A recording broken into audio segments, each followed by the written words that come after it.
probably heard the saying, with age comes wisdom, but that's not always the case, is it? Is knowledge or life experience the same thing as wisdom? We'll hear about the source and proof of true wisdom today on Truth for Life as Alistair Begg teaches a message titled, Who is Wise?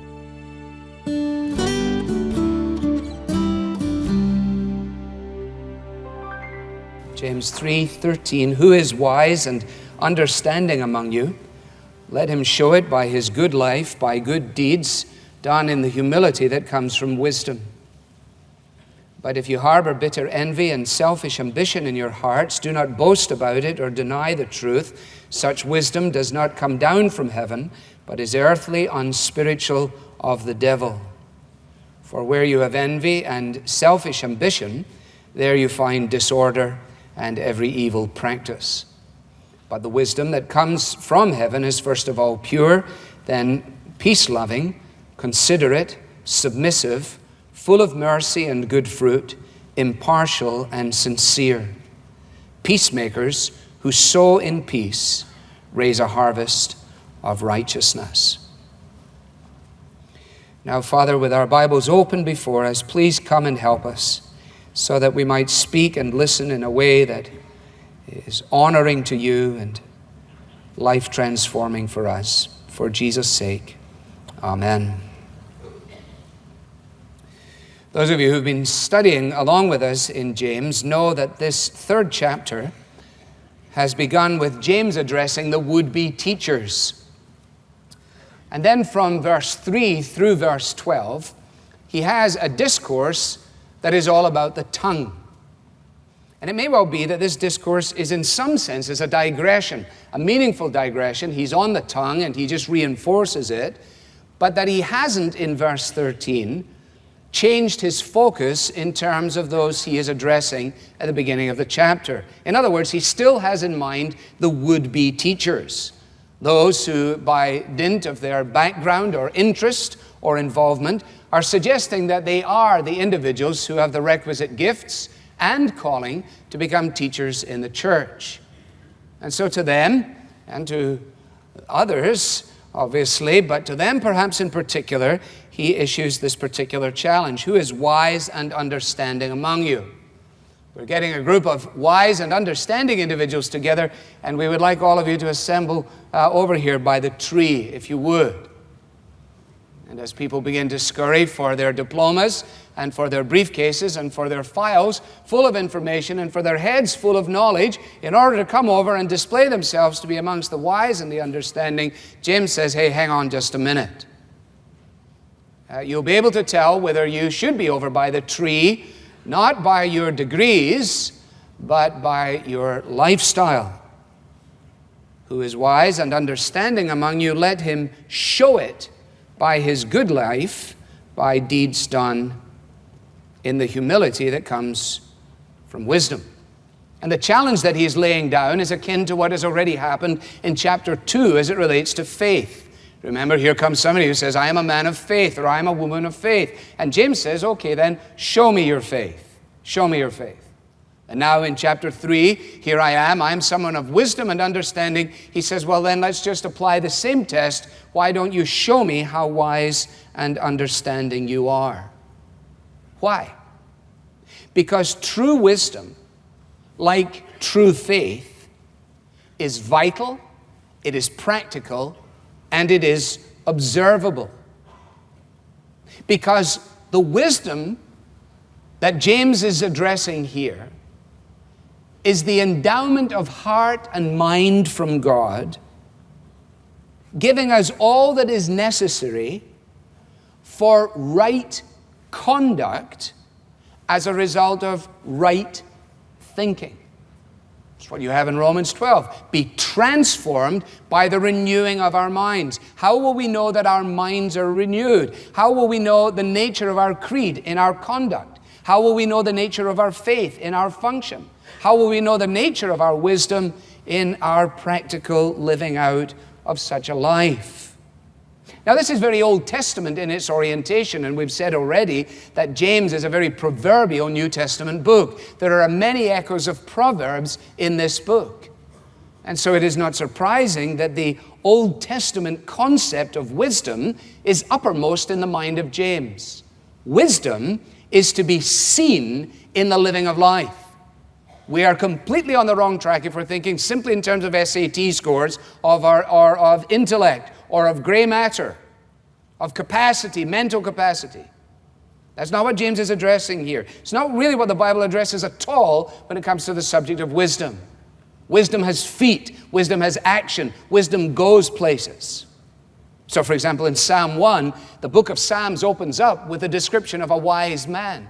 How do we know that he is wise? Because he does not walk in the counsel of the ungodly. He does not stand in the way of sinners. He does not sit in the seat of mockers. So people look at him and see him go, see him sit, watch where he stands, and then conclude, here is a wise man. His wisdom is deduced from his life as lived, not from his lips as proclaimed. There is a huge distinction between education and wisdom. Our culture is preoccupied with education. Justifiably so. We don't want dumb children. Parents are concerned. Schools are concerned. Politicians are concerned. But as I'll show you later on, many of those concerns are completely divorced from that which James is addressing here. Now, the wisdom that he's referencing is the wisdom that gives insight into the will of God, His purposes, and gives the ability to fulfill His purposes. And what I'd like to do is to isolate one wisdom from the other. You will notice if you have an NIV that it says here that there are two kinds of wisdom. One is heavenly, one is earthly, one is proud, one is humble, one is from heaven, one is from hell, and so on. We're only going to deal with it in terms of heavenly wisdom or true wisdom to begin with. And we won't deal with all of it even this morning in this first instance. But to give you some idea of what we're trying to do, we will first of all look at the source of this true wisdom. And then in verse 17, at the nature of this wisdom. And then coming back to verse 13 again, at the evidence of this wisdom. But we won't get beyond source, so you needn't really worry very much about it at all. James has already introduced the subject and has answered his own question. And in the 5th verse of chapter 1, if you remember, he said, if any of you lacks wisdom, he should ask God, who gives to all generously.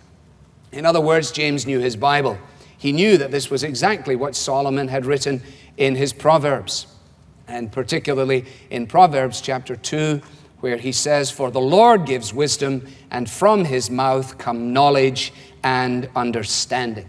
The Bible is unequivocal concerning this. If you want to be a wise person, you need to know God. If you want to be a wise person, you need a Bible. If you want to be those who display understanding, then it starts with your own humility before the majesty and might of the God who has made you. And if you don't start there, then everything else will be deducted in a way that is flawed. So he says, the wisdom back in James 1 verse 17 is the wisdom that comes down from heaven. It comes down from heaven. And this is simply another way of saying that it comes from God. The wisdom that comes from heaven. Remember that the Jews and Orthodox Jews to this day are concerned about the irreverent use of the name of God. And so they will, in every instance that they can, use a substitute for God. So if you have it, for example, in the parable of the prodigal son, when he comes to his senses, he says, I have sinned against heaven and in your sight, and I'm no longer worthy to be called your son. What does he mean he's sinned against heaven?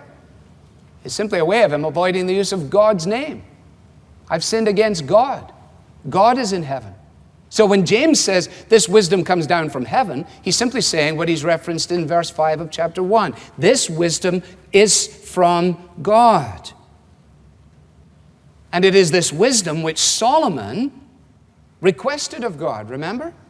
how God comes to him, and it's recorded for us in 1 Kings 3. It's a wonderful story. And God says, what would you like, Solomon? And Solomon says, well, I would like to be wise. I'd like to be able to discriminate between error and truth. I'd like to be able to discern between right and wrong. I'd like to be a wise person. And 1 Kings 3:10 records the fact that the Lord was pleased that Solomon asked him for this.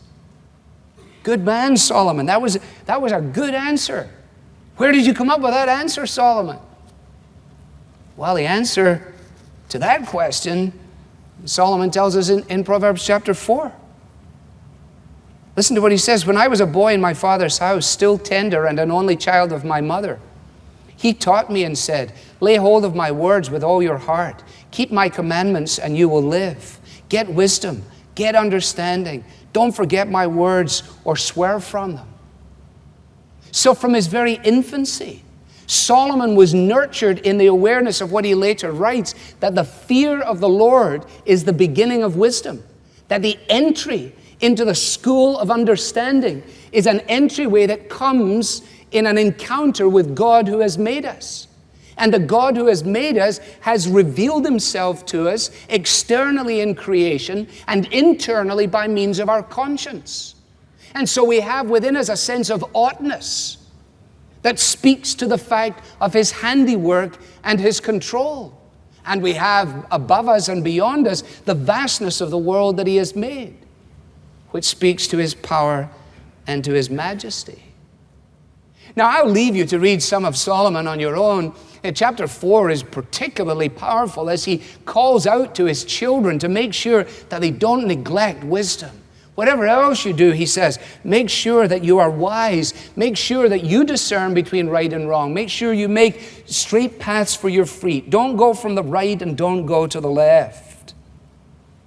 Is this just a sort of elaborate cry from an intelligent dad who is a pragmatist and knows the benefits of putting your best foot forward? No. Because he goes from chapter 4 into chapter 5, and what's chapter 5 about? Adultery. He doesn't want his boy to go down there. He doesn't want his boy to stop off at that house. What does he need? He needs to be wise. He doesn't need to be educated. If education was the answer to helping people to stop smoking, the information is so undeniable that there wouldn't be a person smoked in the entire world. Education is not capable to do it. If education could deal with teenage pregnancy, it would be over with. It can't do it. It's wisdom that is lacking. We're getting a group of wise and understanding people. They're going to stand over here by the tree, who are the wise and the understanding ones. You see, what Solomon does is provide, if you like, the example par excellence of Christian parenting.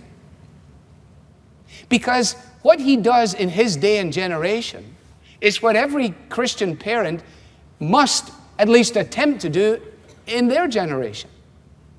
And interestingly, when you move from generation to generation, and after you've lived a little while, you can speak about generations, and you can read history books, and then you know a little more about generations. But it is an observable fact to me that the older people grow, the more they pontificate about the nature of the predicament of the culture in which they're living. So grandparents are, oh, this is the worst I've ever seen in my entire life. I don't think my grandchildren are going to be able to cope. I think the whole world is over, you know. And there may be justifiable reasons for making those deductions, but you only need to read history to know you're just singing an old song. You know, this was up the charts many, many times before. You can go to any century and find people bemoaning the same thing. What do you think Augustine's mother thought in the 4th century? What do you think she was saying with her boy? Complete bedlam in his life, going all over the place. Listen to this. Sound familiar? Our young people are growing up at a period when the foundations of the earth are out of course, and when subtle and restless efforts are made to poison their hearts and pervert their ways. Nothing, therefore, can be more important than to fortify them with sound principles, that when withdrawn from the parental wing into a world of temptation, they may be under a divine cover as the children of a special providence. This is the introduction to a book on Proverbs, October 7th, 1846. So 160 years ago, the fellow's writing the introduction to Proverbs, and he goes, this is terrible. Our young people are in dreadful predicaments. I can't believe the kind of things that are going on, the books that are out there. They hadn't even reached the silent movies yet. Can you imagine what if somebody was dropped down from 1846 just to watch MTV? Could they conceive of such a world? 1846, that decade is interesting. Because it's in that decade that Jonathan Edwards, whose name you may know, and some of his colleagues, started to call for what he referred to as a great awakening.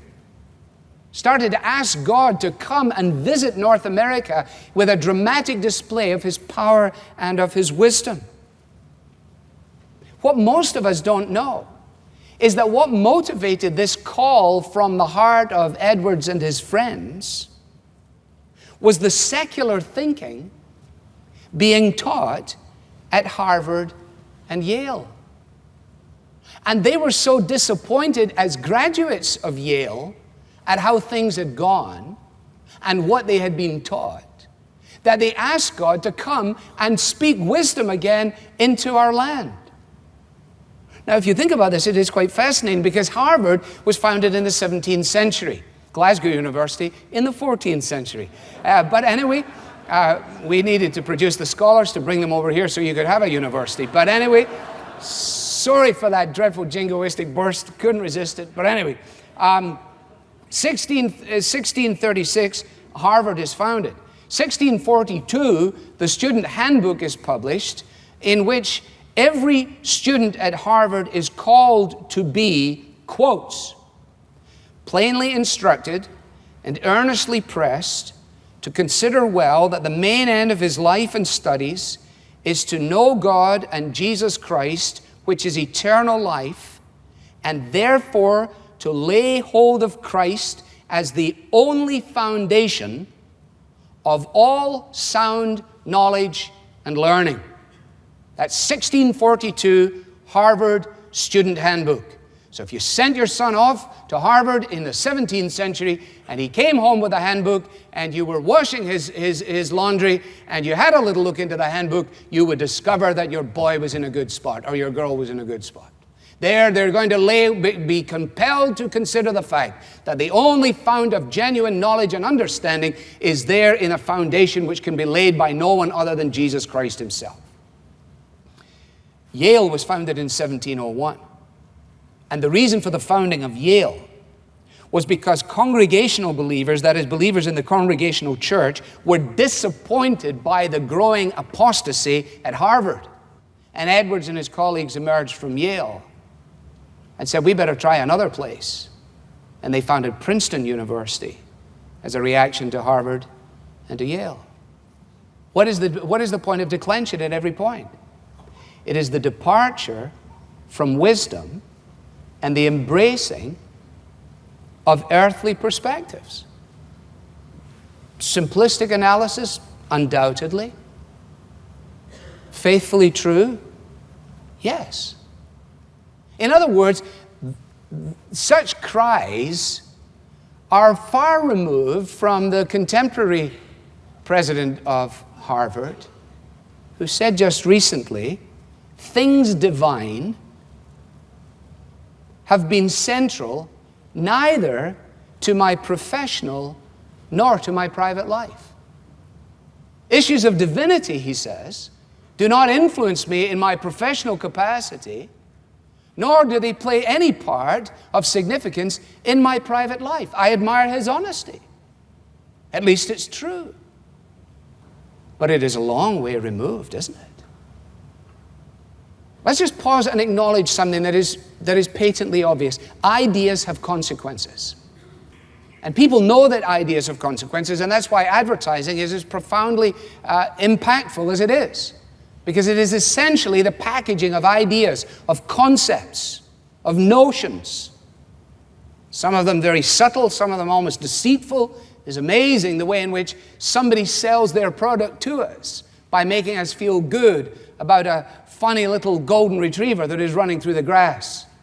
But it's got nothing at all to do with the exorbitant fees that the bank is going to charge you for leaving your money in their establishment. But somehow or another, the retriever did it. We got caught up by the retriever.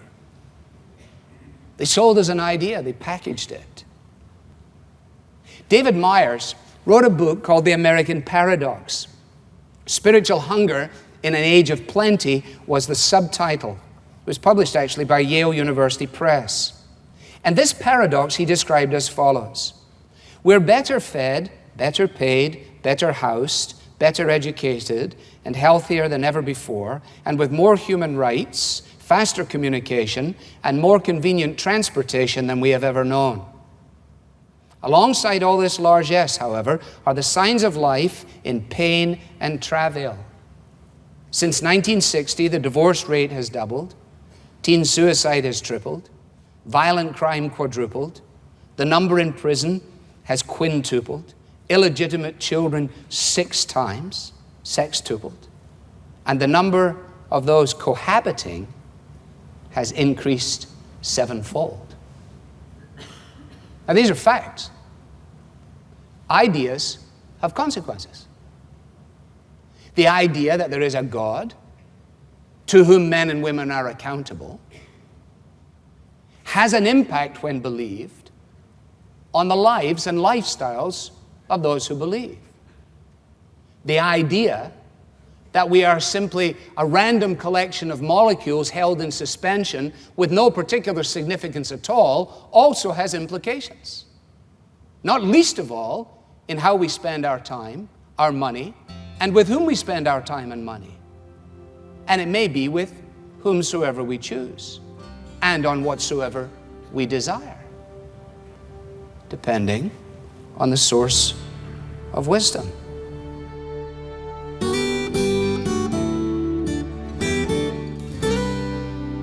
True godly wisdom is vital, it's practical, and it's observable. It begins with the fear of God. You're listening to Truth for Life with Alistair Begg. In today's message, we learned the source of true wisdom. We need to know God and know the Bible, and that's why our mission at Truth for Life is to teach the Bible with clarity and relevance every single day, and to make additional teaching available for free through our website at truthforlife.org.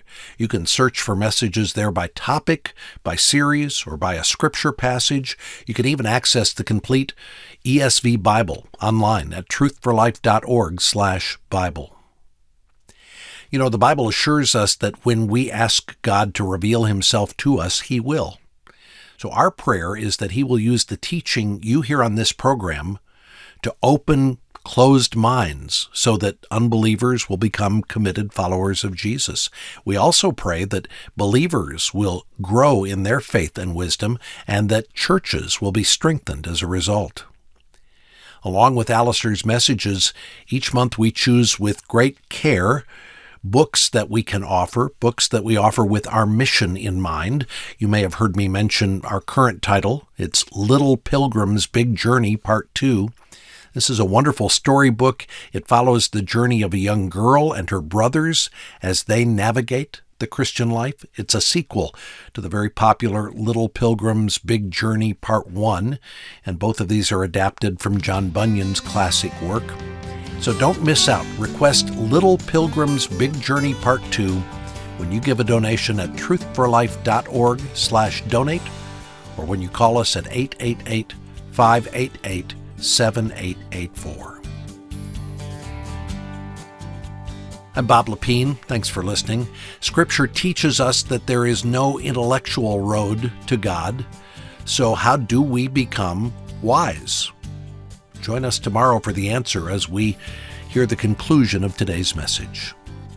The Bible teaching of Alistair Begg is furnished by Truth for Life, where the learning is for living.